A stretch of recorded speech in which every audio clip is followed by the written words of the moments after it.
Salamlar gənclər, bu videoda sizinlə artıq növbəti mövzumuz olan PowerPoint mövzusuna baxmış olacağıq. Ümumiyyətlə PowerPoint-dan qəbula hansı tip suallar düşür, indiyənə kimi hansı suallar düşüb, nələrə diqqət etməliyik, nələrə baxmalıyıq, belə deyim.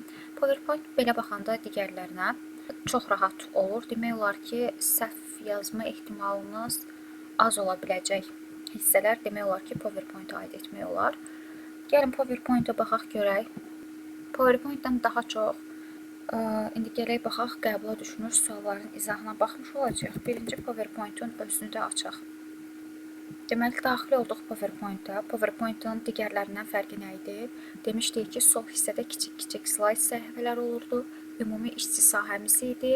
Özünə məxsus olan tabları transition və animasiya, həmçinin slideshow tabları idi. Görüntülərin yaxşı-yaxşı yadımızda saxlayırıq. Daha sonra miqyası, maksimum miqyasımız 400% idi. Standart miqyasımız artıq burada 100 deyildi. Gəlin baxaq suallarımıza. Deməli, indi fikir veririk birinci suala. Təqdimat necə başa düşülür?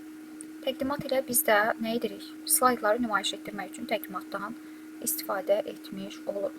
Elektron təqdimat proqramında neçə görünüş rejimi var? Bəli, görüntü ilə bağlı suallar düşür. Gəlin baxaq. Görüntü ilə bağlı olan hissələri bizdən sorsa view tabında yerləşir. Fikir veririk neçə dənədir?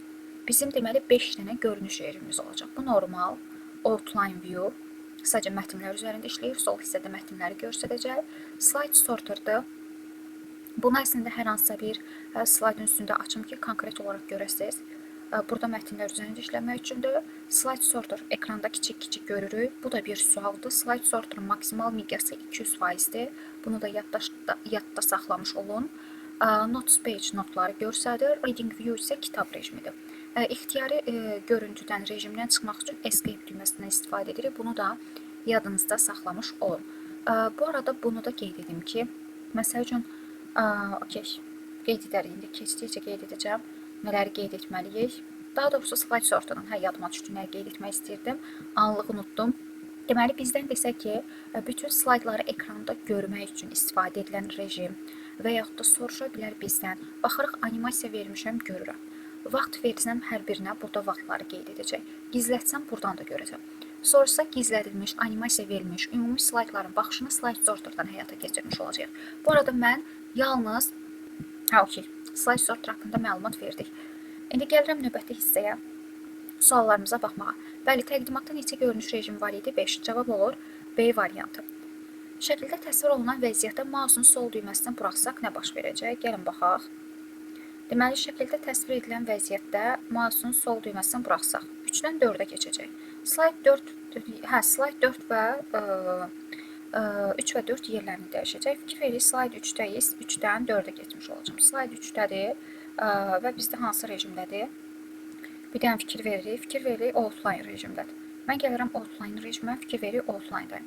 Deyir, 3-dən nə etsək? Bir dənə sual təzim oxuyaq. Qeyd edir, vəziyyətdə mausun sol düyməsini buraxsaq. Deməli, 3-də aktivdir və mausun sol düyməsini buraxırıq. Fikir veririk, 3-də aktivdir, mausun sol düyməsini buraxıram.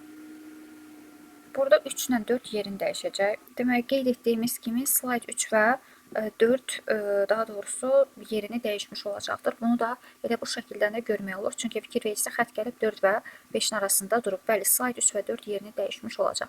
4-cü suala baxırıq.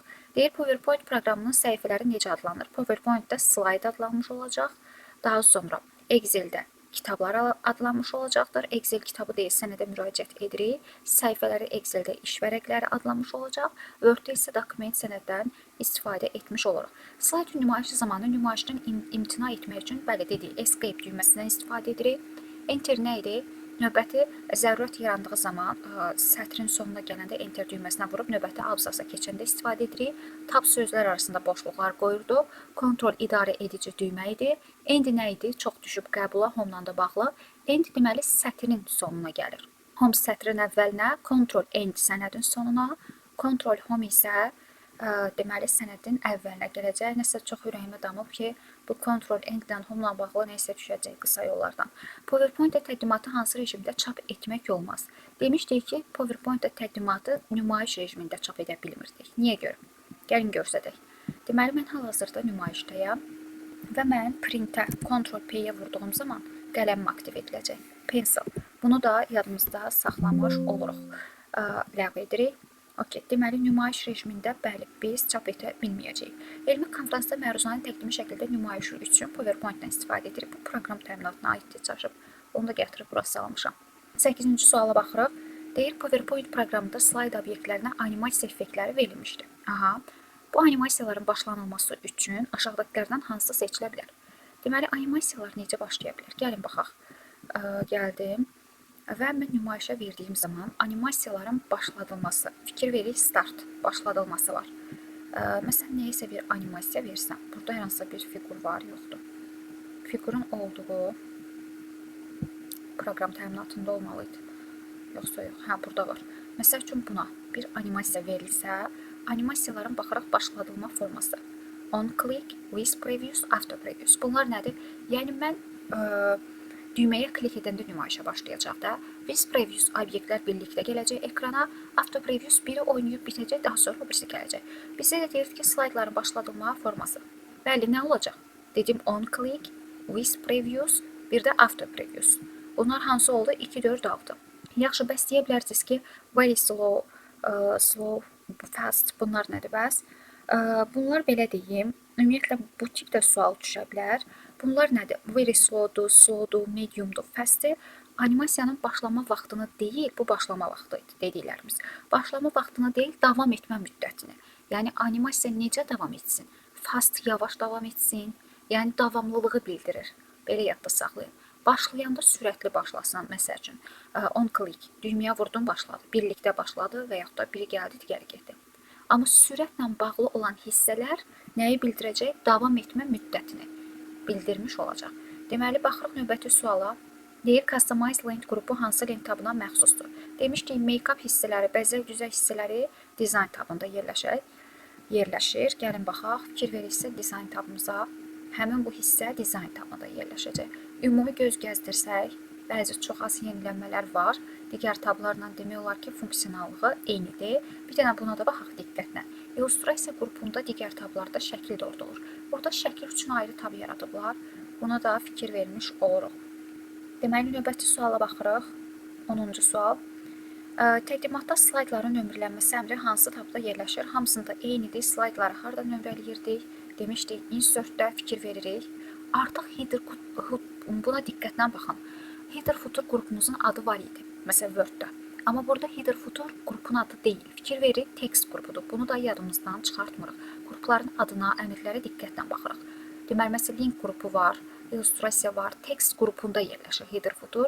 Bunu da yaddan çıxartmırıq. Deməli, baxırıq.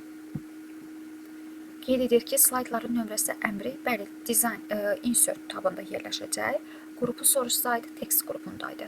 Elektron təqdimat proqramında slayd nümayişi, web səhifələr. Web deyirsə, demişdim, necə yadımızda saxlayırdıq? Web, fikir veririk, yer kürəsi işarəsi var, 3 olacaq. Deməli, web səhifələrə məsafədən baxmaq üçün bizdə bundan istifadə ediləcək. Bu birinci səhifədən nümayişə başlamaq üçün istifadə ediləcək. Gəlin baxaq. Fikir veririk. From beginning. Həmin budur, sadəcə görüntülərini dəyişiblər. Fikir veririk. From beginning. Bu birinci səhifədən. Harada olur olsun, nümayişə birinci səhifədən başlayacaq. From current slide. Kursor harada qalır? Oradan nümayişə başlayacaq. Fikir veririk. Kursorun qaldığı yerdən. İndi fikir versək, bu birinci səhifədən. Bu diaqram kimi olan hissə kursorun olduğu yerdən. Sonra bu 3 dediyi web idi. Bu custom, bu belə baxırsa monitor kimi olan kvadrat. Bunu özümdən albom kimi yarada bilirdim, özüm seçirdim. Fikir veririk. Bunu qeyd edir. Bu da setup slideshow ki, daha doğrusu buydu, bu değildi.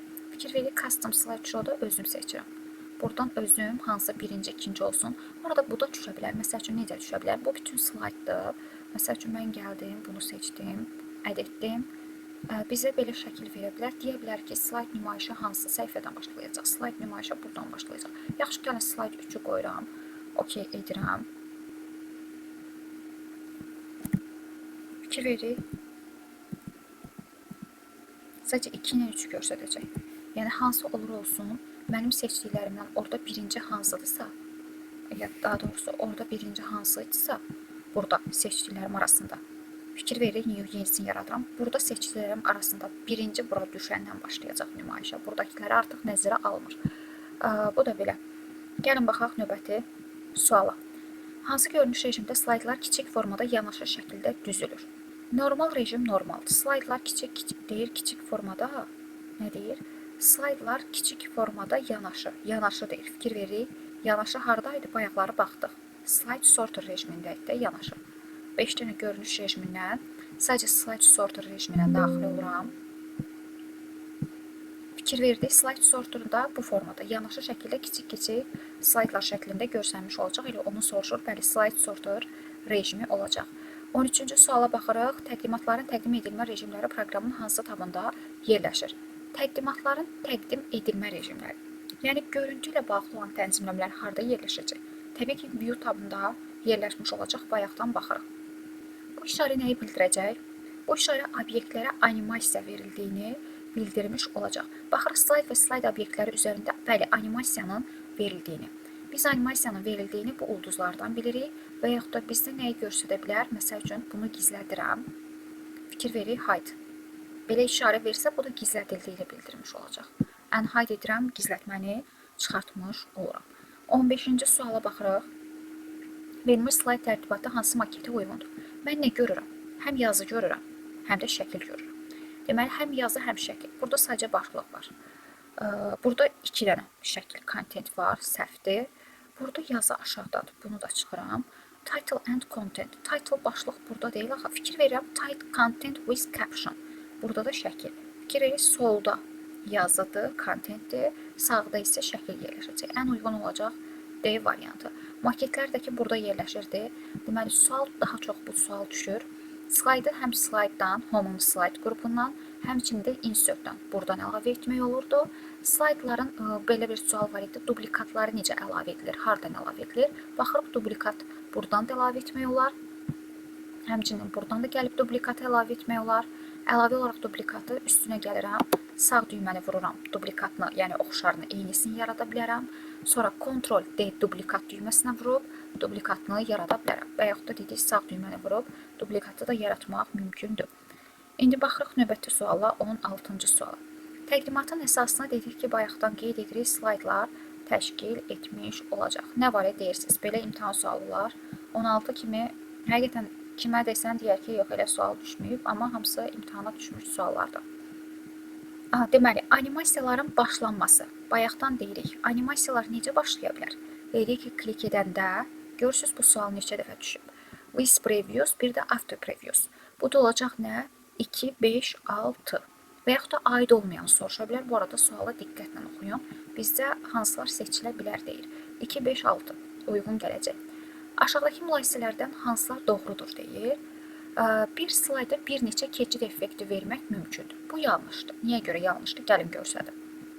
Mən məsəl üçün gəldim, transition keçid effektləri idi. Məsəl üçün buna keçid effekti verdim. Fikir verdim. İndi təzədən gəlib bir slayda. Təzədən verəndə fikir verirsə, əvvəlkini sildi, yenisini əlavə etdi. Deməli, bir slayda sadəcə bir keçid effekti vermək olur. Amma animasiyanı desə, hə, okey. Bir obyektdə birdən artıq animasiya fikir verir. Birdən artıq animasiya add animation edib əlavə etmək olur. Amma bir slayda bir keçid effekti vermək mümkündür. Bir slayda bir neçə səhvdir. Bizdən doğrunu soruşur. Bir səhvdir, biri çıxıran variantlardan. Burada elə yazıblar ki, fikir verirsiniz, cavabımız konkret çıxmır. 5 doğrudur. Bəli, təqdimata yeni slayda həm insertdən, həm də home-dan əlavə edirdik. Slaydlara fərqli sərlövhələr vermək olur. Sonra nə deyir? Slayd mətnlərindəki simvollar arası məsafəni dəyişmək. Gəlin baxaq, təqdimatın nümayişə zamanı slaydda flomasterlə daxil edilmiş elementləri çap etmək mümkün deyil. Bizdən doğrunu soruşur. Bu səhvdir. Niyə görə səhvdir? Gəlin görsədim. Mən məsəl üçün bunu nümayişə verirəm. Nümayişə verdim. Mən gəldim flomaster və yaxud da buna nəsə yazdım. Çıxmaq istəyəndə, mənə deyir, saxlayırsan, saxlasam qalacaq və çapa verəndə də artıq bu da düşmüş olacaq. Niyə olmasın? Discard edib ləğv edirəm və ləğv etmiş oldum. Bu arada gəlin, bitircə dəqiqə, gəlin lap yadda saxlayaq. Ctrl-P edirəm, məsəl üçün yazdım. Escape-lə çıxıram, məsəl üçün keep edirəm. Keep saxla. İndi fikir verirsə, həmin bu bura düşəcək. İstəsəm götürə bilərəm. Amma normalda çapa versəm, o gəlib orada düşəcək. Bu da onu soruşur. Deyir, çap etmək mümkün deyil, bu səhvdir. 2 səhvdirsə doğrunu soruşur. Cavab olur 3, 5, 6. Slayda verilmiş keçid effektlərini ön baxışı həyata keçirmək üçün vəziyyət sətri buradır. Bilirik. Deyir ki, vəziyyət sətrində ayrıca düymə nəzərdə tutulmamışdır. Ön baxış üçün bəli, burada ayrıca düymə nəzərdə tutulmayıb. Ön baxış yox, nümayişə buradan verirdik. PowerPoint-a baxsam, nümayişə buradan verirdik. Əlavə olaraq ön baxış görün harda yerləşir. Vəziyyət sətrində yerləşmir. Burada yerləşəcək. Deməli, bu bəli elə deyir, tutulmamışdır, doğrudur. Daha doğrusu, dəyişmək üçün hansı bir əmr nəzərdə tutulmamışdır. 4 bizdə doğrudur. Mən niyə D variantını seçmişəm? 4 doğrudur, 5 doğrudur. Burada diqqətlə baxsaq 4 səhvdir. Deyir ki, slayd mətnlərindəki simvollar arası məsafəni dəyişmək üçün hər hansısa bir əmr nəzərdə tutulmamışdır. Simvollar arası məsafəni dəyişmək üçün bizdə deməli baxsaq home tabına daxil oluruq. Burada simvollar arası məsafələri dəyişmək üçün xarakter bölməsi var idi. Ki, məsəl üçün bu yeni bölmə idi ki, simvollar arası məsafələri təyin etmək olurdu. Amma deyir ki, burada yoxdur. 4 səhvdir, ona görə elə doğru demişik. Cavab olacaq D variantı 3, 5, 6. Hədə çap etmək mümkün deyil, onda doğru götürür. Doğru deyil, hədə çap etmək mümkün deyil, səhv idi. 2-ni çıxanda cavab D variantı qalır. Mən burada niyə çaşdım? Elektron təqdimat proqramında hansı lent qruplarından slaydlara deyir ki, obyektlər əlavə etmək mümkündür. Gəlin baxaq. Ümumiyyətlə, burada fikir verirsə, hansı lent qruplarından deyir. Hansı demir tablardan. Lent qrupları dediyinə görə buna da diqqətlə baxırıq. Bizdə PHD qrupumuz yoxdur. Bu Word-də var. PHD qrupumuz var idi. Yadınızdadsa insert-də fikir verirsə. Text qrupumuz var. Bayaqları dedim. Header fotoro text qrupundan əlavə edirdik. Daxil oluram. Insert-də fikir verirsə text qrupumuz var idi. Bəli, text qrupundan obyektlər əlavə etmək mümkün olar. Chart diaqramlardır, əmrdir. Diaqramlar deyə bir qrupumuz yoxdur. Fikir veririk. Chart deyə qrup yoxdur. İllustrasiya qrupunda yerləşir. Bizdən çünki qrupu soruşur. Link qrupumuz var, bəli. Deməli ki, doğruydu. Link qrupumuz var. Sparkling Excel-də idi. Burada yoxdur. İllustrasiya qrupumuz var. Deyirəmsə, gəlin görsədim. Link dedim var. Baxırıq. Link qrupum var. Link qrupum var. İllustrasiya qrupumuz var. Bəli, var. Media gördüm. Media qrupumda var. Fikir veririk. Media qrupu da var. Header footer burada yox idi. Dediyi Word-də var idi. Burada yox idi. Deməli, hansı oldu? 2, 4, 6, 7 qrupları soruşurdu. 2, 4, 6, 7 insert tabına, view tabına. Çox diqqətlə baxın PowerPoint-da. Hansı əmr var, hansı qrup var, insert-dür, home-dur. Daha sonra dizayn rahatdır deməyimə ehtiyac yoxdur. Transition animation da zaten slaydın oynamasıdır. Bir də bu hissətdə, yəni eynidir. Çox az fərqləri var. Fərqi nədir, necə yadda saxlayırsınız? Animasiyada delay var. Amma transitionda delay yoxdur. Belə yadda saxlaya bilərsiniz. Soruşsa hansı taba məxsusdur? Slideshow, review view-da da ki, elə demək olar ki, hamısında eynidir. Çox cüzi fərqlər var. Və burada. Keçidlərin adlarını bilməlisiniz. Görəcəksiniz qabaqda qəbula düşmüş sualdır. Transitionda keçidlər subtle'dır, excitingdir, dinamik contentdir. Animasiyada da ki, keçidlərin yenə adları var. None yox, entries, emphasis, exciting, exit, baxırıq, motion past. Deməli, entries, emphasis, belə yadda saxlayın ki, animasiyalarda EE'dir. Fikir verirsiniz, M kimi yadda saxlayın. Entries, emphasis, exit, bir də motion past, M kimi yadda saxlayın. Ya da M, belə də ola bilər. Transitionda isə artıq dəyişir. Transitionda fikir verir, set olaraq yadda saxlaya bilərsiniz.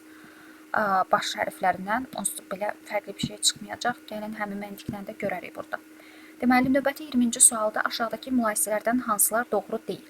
Deyir, bir slayda fikir verirsə, həmin yəqin bu suala cavablandıran çox az tələb olduğuna görə heç il fərqi, növbəti il fikir verirsə, həmin sualı təzdən salıblar. Hansı doğrudur, hansı doğru deyil başlığı altında. Həm də yəqin açıq sualdır, yoxsa qapalıdır. Gəlin baxaq. 20-ci sual. Eyni sualın görün də indi keçən ilin qəbuluna, əvvəlki illərin qəbuluna diqqətlə baxmalısınız. Deməli, fikir verirsinizsə, aşağıdakı mülahisələrdən hansı doğru deyil? Bəli, bir slayda bir neçə keçid effekti vermək mümkün deyil idi. Dediyi animasiya vermək mümkün idi. Bir səhvdir. Elə bizdən səhvi soruşur. Sonra, təqdimata dediyi yeni slayd, bəli, home-dan əlavə edilirdi. Bu doğruydu. Sonra slayd mətnlərdə bunu demişdik ki, tutulmamışdır, tutulmuşdur. Bu tutulmamışdır. Bu səhvdir, tutulmuşdur dedik bayaqlar. Sonra 1 də səhv idi, bizdən səhvi soruşur. 1, 4 səhvdir, fikir verirəm, variantları da görürəm. İndi 2, 3-ə baxıram. 2, 3-dən slayda verilmiş keçid effektlərini önbaşı həyata keçirmək üçün nəzərdə tutulmamışdır. Bu doğruydu. Bizdən səhvi soruşurdu. O da olur nə? A variantı. Burada fikir veririk. Eyni sualdır. Yəni, eyni sualı götürüb təzədən salıblar. Elektron təqdimat proqramında müxtəlif obyektləri əlavə etmək üçün yenə təkrar sualda fikir veririk. Təkrardan salıblar. Lent qruplarından fikir veririk. Bu sualda deyir, təqdimatda müxtəlif lent qrupları. Burada isə əlavə etmək üçün yenə qrupu soruşur. Fikir verirsiniz. İndi baxırıq, variantları dəyişiblər. Məsəl üçün tables qrupu var. Tables var, bəli var. Təkcə cədvəli yerləşir tablesda. Bəli, tables var. Page dedik ki, Word-də idi, burada yox idi. Image var idi dedik. Sonra chart, diaqram yox idi. Şəkli fikir verirsə çaşdırmaq üçün qoyublar. Daha doğrusu çaşdırılmayıb. Mən ona görə dedim ki, şəkil üçün ayrı qrup var artıq burada. PowerPoint-da fikir verirsiniz, şəkil üçün ayrı qrup var, həmçinin illüstrasiya qrupu var. Ona görə ona diqqətlə baxmaq lazımdır. İllüstrasiya, animasiya qrup deyil, tabdır. Header footer dedik yoxdur. Text qrupu var idi. Simvol bölməsi də var idi. Fikir veririk, simvol bölməsi də var. Doğru cavab 1, 3, 5, 8 olacaq. 22-ci sual kontekstual Raymond tabs, əlavə tablar deməkdir. Biri var kontekst tabları, biri də var əsas tablar. Bizdə kontekstual tablar, yəni nə isə əlavə edəndə əlavə açılan tablar. Mən bilirəm ki, home əsas tabımdır. Biri variantlardan çıxacaq. Sonra animasiya sırf PowerPoint-ün özünə məxsus olan əsas tabdır. Bunu da çıxıram. Sonra slideshow bəli öz tabıdır. Görürəm burada layout format. Nəyə əlavə edirdiksə layout və format tabları açılırdı. Cavab olurdu A variantı. Sonra 23-cü suala baxırıq. Slaytda hansı obyektə əlavə etdikdə Raybon istifadəçi interfeysində format alət tabı yaranmış olacaq. Ümumiyyətlə format tab nə vaxt yaranırdı dedik. Nəyə əlavə edirdiksə, məsəl üçün, mən picture-ni, şəkli əlavə edəndə məndə şəkildə format yaranırdı da. Məsəl üçün gəldim. Okay, bir dənə baxaq görək, burada şəkil var. Yoxdur. Mən məsəl üçün gəlirəm, şəkil əlavə edirəm. Stockdan əlavə edək. Bir dənə şəkil seçirik. Məsəl üçün bunu seçdim. Insert edirəm. Fikir veririk. Picture format. Bizdən də onu soruşurdu. Bəli, o da olacaq C variantı. Slaydları gizlətmək üçün. Slaydları gizlətmək üçün hansı lent tabından istifadə edilmiş olacaqdır? Daha doğrusu slaydların gizlədilməsi. Mən bayaqları slaydları harda gizlətdim? Burada. Fikir verin, slide show. Slaydın nümayişində görsənməməsini istəyirəmsə, deməli nümayişdə yerləşəcək. Və yaxud da görüntü ilə bağlı buradan başlasın, oradan başlasın. Görüntü ilə bağlı, bəzi nümayişlə bağlı olan hissələr slaydda yerləşir. Sırf görüntünün tənzimləməsi view-da yerləşir. Bunu qarışdırmayaq. Deməli, slaydın gizlədilməsi, vaxtın təyin edilməsi slide show-dadır. Elə deyir ki, gizlədilməsi təbii ki, slaydın göstərilməsində olacaq. 25-ci suala baxıraq, şəkildə verilmiş əmrlər hansı lent qrupuna aiddir? Təbii ki, bunu çaşdırmaq üçün yenə veriblər. İllüstrasiyanı bəlkə çaşıb götürərsiniz, şəkil qrupunda yerləşir. Unutmuruq, image qrupunda yerləşmiş olacaq. Fikir veririk, image-də yerləşir şəkillərimiz. Buradan diqqətlə baxsaq. Növbəti suala baxırıq, 26-cı sualda aşağıdakilərdən hansı normal görünüş rejimdə proqram pəncərəsinin işçi oblasına aiddir deyir. Ümumiyyətlə, bu nə deməkdir? Mən, məsəl üçün, backstage view nə idi? İlk olaraq mən kompüteri açanda, ilk gördüyümüz bu rejim bizdə backstage view rejimidir. Amma deyir ki, normal görünüş rejimi. Backstage mən harda görürəm? File tabında görürəm. Sonra animasiya oblastı, animasiya tabında müəyyən obyekt əlavə edəndə görürəm. Slaydları, bəli, biz normal görünüş rejimində görürük də. Elə açan kimi mən slaydları normal görünüş rejimində görürəm. Bizdən də elə onu soruşur. Burada təqdimat oblastı nümayişdə görəcəm. Offline isə view görünüş rejimindən gedib offline-da müəyyən fraqmenti görmüş olacam. 27-ci sual, hər slaydın aşağı sağ küncündəki audio işarəsi hansı halda əks olunacaq? Audio işarəsi iki cür əks oluna bilər. Bir ortada əks oluna bilər, bir də aşağı sağ küncdə. Gəlin baxaq nə zaman əks olunur, harada nə zaman əks olunur. Mən gəldim bura insert tabında audio səsimi yazmağa çalışıram hal-hazırda. Okey, yoxdur səs. Buradan hal-hazırda öz səsimi yazmağa çalışıram. Yazdıq. Fikir veririk, səs hara düşdü? Ortaya. Amma deyir aşağı sağda. Deməli, insert media qrupundakı audiodan ortaya düşdü. Deməli, media lent qrupundakı audioda ortaya düşür. Amma deyir, aşağı sağ küncdə. Ortada sorsa bunu götürəcəkdik. Səsli animasiya səhvdir. Təqdimatda səs obyekti olmadıqda niyə olsun? Timing lent qrupundakı sound deyil. Cavab Y variantı olacaq. Record slideshow əmri icra edildikdə. Mən record slideshow etsəm, record slideshow etsəm, current slide. Deməli, fikir verir, mən indi bunu nümayiş etmiş oluram. Daha doğrusu başlayıram. Nümayişə başlayacağım. Okey, nümayiş edirəm. Mən nümayişdən çıxdım. Escape düyməsinə vurdum. Nə baş verdi? Fikir verir, həmin işarə aşağı sağ küncə düşdü. Deməli, aşağı sağ küncə nə zaman düşdü? Mən gəldim, slideshowda, daha doğrusu, bəli, record slideshow etdim. Rekord edəndə. Slideshowdakı rekordu edəndə aşağı sağa düşdü. Insertdəki media qrupundakı sound edəndə mərkəzə düşdü. Bunların fərqini bilək. Bəli, record slideshowda deməli gəlib aşağı sağ küncə düşəcək. Slayda hansı obyekti əlavə etdikdə Ribbon istifadəçi interfeysində format bayaqlarda dedik. Əlavə nə idi? Şəkli əlavə edəndə picture formatı yaranırdı. 29-cu suala baxırıq. Slayd obyektlərinə verilmiş animasiya effektlərinin start. Animasiyalar necə başlayırdı dedik. With previews, auto previews, on click edəndə. Amma deyir, aid deyil. Aid olmayan bu müddəti. Slowdur, müddəti sorsa bunları seçirik. 1, 4, bir də 6. Aid olmayan. Bəli, B variantı olacaq. 30-cu suala baxırıq. Təqdimatda yeni slayd hansı lent tabanından əlavə edilirdi? Bəlkə artıq onu əzbərləmisiniz. Həm home, həm də insert tabanından yeni slaydı əlavə etmək olar. Hər dəfə belə də açıram ki, burada da görəsiniz. Artıq bunu əzbərləmiş olasınız tabları. Deməli, yeni slayd insert və home tabanından əlavə edilmiş olurdu. 31-ci suala baxırıq. Fikir veririk, yenə başlanmanı soruşur bizdən. Hansını istifadə etmək olmaz? Yəni, dəfələrlə təkrarlanıb, nə bilirsiniz, bəlkə ayın 15-i bu gəldi, yenə düşdü. Animasiya effektləri verilmişdi. Bu animasiyanın başlanması üçün hansılar istifadə edilə bilməz? Fast idi, deməli, slow idi, dedik. Bir də after, bircə dəqiqə, medium. Dedik, istifadə edilə bilməz. Çünki with previews, on click, after previews. 3, 4, 6 olarsa 3, 4, 6-nı variantlardan çıxırıq. Cavab qalacaq, bəli, 1, 2, 5, Y variantı. 30, deməli, 2-yə baxırıq. Təqdimat proqramı barədə hansı fikir doğrudur? Təqdimatda silinmiş slayd reklamın zibil qutusuna düşmür, kompüterin yaddaşına bağlı deyil. Slaydların nömrələnməsi lentin, slaydların nömrələnməsi dedik, hardan həyata keçirirdi? Slaydları, deməli, header footer əmrləri vasitəsilə edirdik. Insertün, deməli, text qrupundan. Gəlin, təzədən baxıram. Insertün, baxıram, text qrupundan edirdim. Bunu da görsədim. Header footer, bu pəncərə açılır. Yadımızdan çıxartmırıq. Həmin bu saat olan üstünə vuranda bu pəncərə açılır. Həmçinin buradakı belə CS işarəsi var. Slide number. Bunu da hər üçünü vuranda eyni pəncərə açılacaq. Həm header footuru, data time'ı, slide number'ı hər üçünü əlavə etmək olur. Bu sual da verilə bilər. Deməli, hər üç pəncərəni açanda eyni pəncərə açılır. Həm tarix, vaxt, həm nəyi əlavə edirdik? Slaydların nömrələnməsi, həm də footuru əlavə etmək olurdu. Deməli, indi burada da soruşur. Bəli, slideshow səhvdir. Rəng sxemi, rənglər dizayndan olurdu. Slaydlar obyektinə verilmiş animasiyalar animasiya tabanından əlavə edilir. Bu da səhvdir. Cavab olacaq Y variantı. Görə Y nədir? Təqdimatda hər bir slaydla müxtəlif aşağı səllövhələr yerləşdirmək olur. Bəli, bu Word-də də, Excel-də də həmin formada idi. 33-cü suala baxırıq. Elektron təqdimat proqramında hansı əmrlə müəyyən intervalda slaydları nümayiş etmək mümkündür? Interval, müəyyən interval deyirsə, vaxt deyir.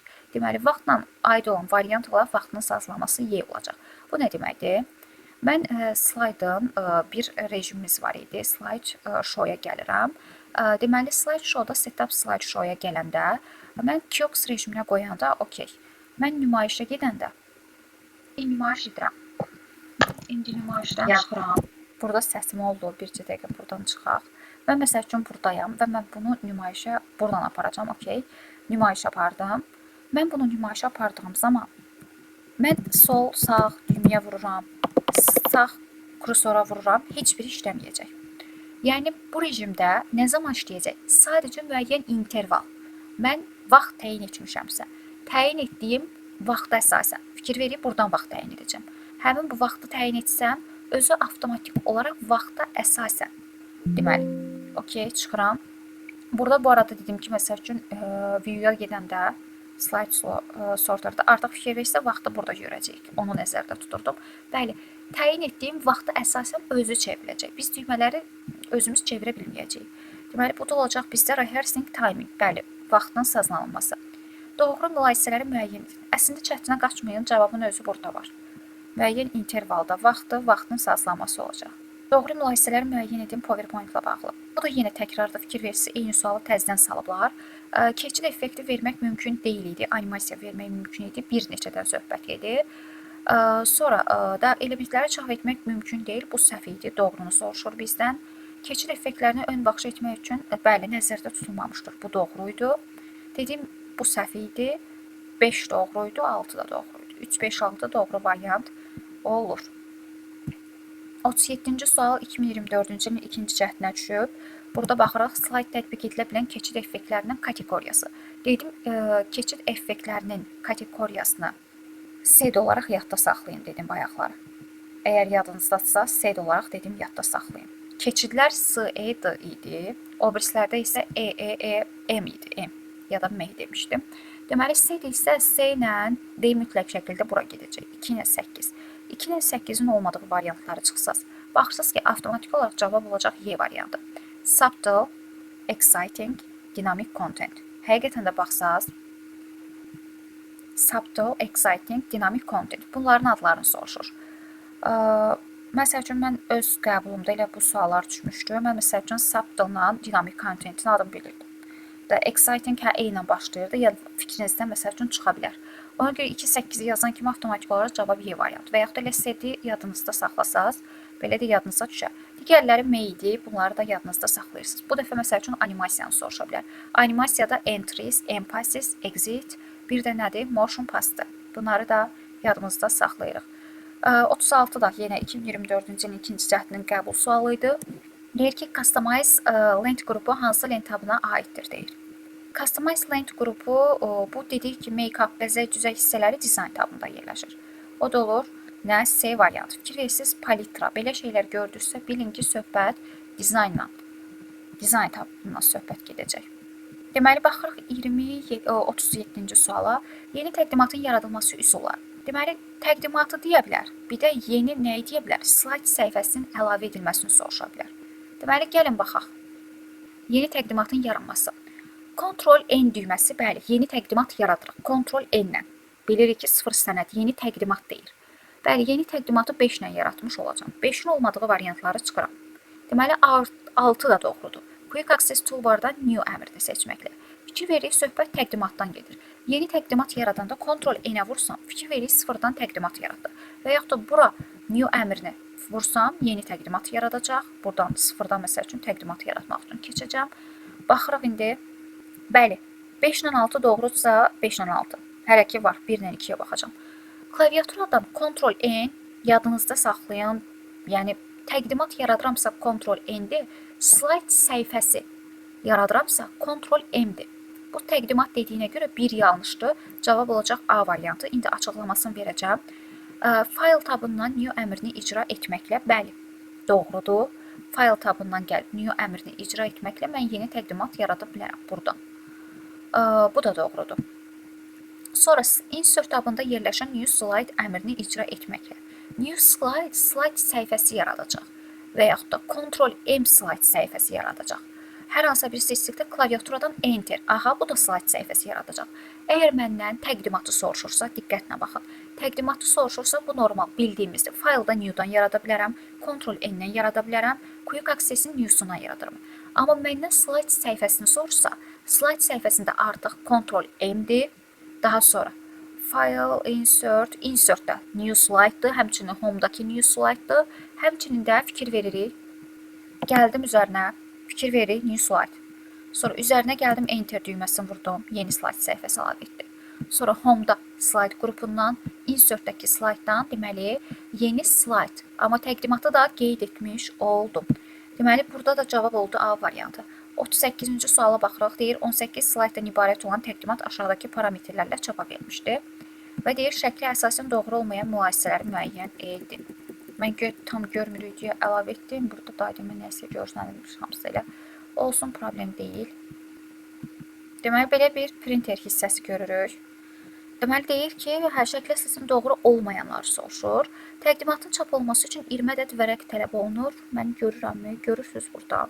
20 vərəq. Mən görmürəm 20 vərəqi. All slide, bütün slayd səhifələri çapa verilir. Aha. Bütün slayd səhifələri 18 slayddan ibarət deyir. Necə 20 olur ki? Ha, yox, səhvdir. 18 slayddan ibarət deyirsə, 18 slayddan fikir verirəmsə, 18 slayddan bir slayd səhifəsinə 4 dənə yerləşir. Fikir veririk. 18-i 4-ə bölsəm, 4 dəfə düşür, 5 götürürük, 4 yarım, 5. 5-i də 4-ə vursam, çap olması üçün bəli 20 vərəq çap ediləcək. Bu doğrudur. Bizdən amma doğru olmayan soruşur. Bir doğrudur, bizdən doğru olmayanı soruşur. Deməli, baxıraq digər variantlara. Təqdimat kitab vərəqi formasında çap olunacaq. Kitab kimi deyir, çap olunacaq. Landscape orientasiya nədir? Kitab kimi yox, fikir veririk, geniş, albom kimi çap olunacaq. Bəli, bizdən səhvi soruşur, 2 səhvdir. 1 doğruydu, 2 səhvdir. Bəli, təqdimat boz rəngdə çap olunacaq. Qrafik baxırıq, ağ-qara boz rəngində. İlk vərəqdə təqdimatın birinci slaydı 4 nüsxədə çap olunacaq. Fikir veririk, təqdimatın çap olunması üçün 72 vərəq tələb olunur. Bizdən səhvi soruşur. Bəli, 72 vərəq səhvdir elə, 5 səhvdir, 5 yanlışdır. 5-in olmadığı variantı çıxdı. İlk vərəqdə təqdimatın birinci slaydı 4 nüsxə. İlk vərəqdə ilk 4 slaydı çap olunacaq. Birinci slaydı 4 nüsxədə, hə, bu səhvdir. Bizdən səhvi soruşur. İlk vərəqdə təqdimatın ilk 4 slaydı. Bunu da keçmişdiyə Word-də də var idi. Məsəl üçün, mən gəlirəm printə gedəndə, bu da məndə yoxdur əslində. Hə, bunu fikir veririk. Birinci səhifədə məsəl üçün 4 dənəsi çap olunacaq. Fikir veririk 4 dənəsi. Burada amma deyir ki, bizdə güya təqdimatın ilk vərəqində təqdimatın birinci slaydı 4 nüsxədə. Yox, ilk vərəqdə təqdimatın ilk 4 slaydı çap olunacaq. Bu doğrudur. Amma bizdən səhvi soruşur. 6 doğru olduğuna görə səhv olacaq nə? D variantı. Həm Word-lə, həm də PowerPoint-la bağlı sual idi bu. Təqdimat kitab vərəqi səhv idi, çünki landscape idi. Sonra bir bu dedik səhvdir. 5-dəki 72 deyil, 20 vərəq idi. Bu da belə maraqlı sual idi. 39-cu suala baxırıq. Hansı halda fayl PPS-X genişlənməsinə? Bilirik ki, Word-ün, PowerPoint-ün genişlənməsi PPT, PPT-X, PPS-X-dır. PPT-X normal redaktə etmək üçün istifadə edirik. PPT, PPT-X. PPS-X-i necə yadınızda saxlayın? Slaydların nümayiş etdirilməsi, yəni şov göstərir. Belə yadda saxlayın, şov olur. Nümayiş edilir, şov sığına. Yadda saxlayın. PPS-X genişlənməsi nümayişidir. Belə yadınızda saxlaya bilərsiniz. Deməli, strukturudur, tənzimlənməsidir, redaktə edilməsidir. PPT, PPT-X olacaq. 40 və sonuncu suala baxırıq. Cari slaydın obyektlərinə verilmiş animasiya effektlərinin qeyd edir. Cari slayd obyektlərinə verilmiş animasiya effektlərinin ardıcıllığını. Deməli, animasiyalar artıq verilib. Animasiyanı hardan veririk? Animasiyaları animasiya tabında veririk. Ona görə animasiya tabına aid olmayan variantları çıxdım. Qaldıq C və D variantları arasında. Və deyir ki, effektin ardıcıllığını. Ardıcıllığı dəyişmək üçün, yəni müəyyən bir nə edirik? Ardıcıllığı, timing bölməsindən istifadə edəcəm. Əgər animasiyanın dəyişməyi soruşsaydı, animasiyadan istifadə edəcəkdim. Amma ardıcıllığı deyirsə, timingdən istifadə edəcəm. Gəlin, baxaq. Fikir veririk. Deməli, baxıram. Animasiyada, mən məsəl üçün, burada məsəl üçün animasiya verilib, tutaq ki buna. Burada animasiyaların və ardıcıllığın dəyişməsi. Move only, move later. Timingdə yerləşəcək. Amma animasiya qrupunda animasiyaları dəyişməyi, effektin istiqamətini soruşsa, buradan edəcəm. Mən məsəl üçün bunların istiqamətini dəyişmək istəyirəmsə, bəli, move only, move later-dən gəlib bunların istiqamətini dəyişmiş olacam. Bizdən də onu soruşurdu, cavab oldu nə? Cavab oldu D variantı. Yəni, bu qədər qəbula hansı tip suallar düşür, ən azından bildiniz. Rahat olur, PowerPoint daha rahatdır. Digərlərinə baxanda təkrar demək olar ki, bu sual dəfələrlə təkrarlanıb. Ola bilməz, ola bilər. Hansı doğru fikirdir, hansı yanlışdır. Keçidlər, animasiyalara baxın. Yəni belə. Bir də ümumi şəkildə slaydlar hansı harda yerləşir, bunları bilsəz kifayət edir. Slaydlarla da bağlı əsas görüntüləri yadınızda saxlayın, tablarla bağlı əsas görüntüləri yadları saxlayın. Belə diqqət olacağınız mövzular, məsəl üçün, normalda Home tabında Drawing tabı burada yerləşir. Bu fərqlilikdir. Buna baxın PowerPoint-da. Məsəl üçün, həm burada var fiqurların əlavə edilməsi, həm Drawing tabı var. Fiqur deyəndə adamın ağlına insert gəlir. Amma Drawing harda yerləşir? Home-da yerləşir. Belə detallı şeylərə fikir verin. Yəni belə qəbula düşmüş suallara da baxdıq. Ən azından fikir yarandı ki, hansı tip suallar düşə bilər. Belə hər şeyi də qeyd etdim. İnşallah video izahı hər biriniz üçün faydalı olmuşdur. İnşallah gələn izahlarda, gələn video izahlarda görüşənədək hər birinizə sağ olun, əziz tələbələr.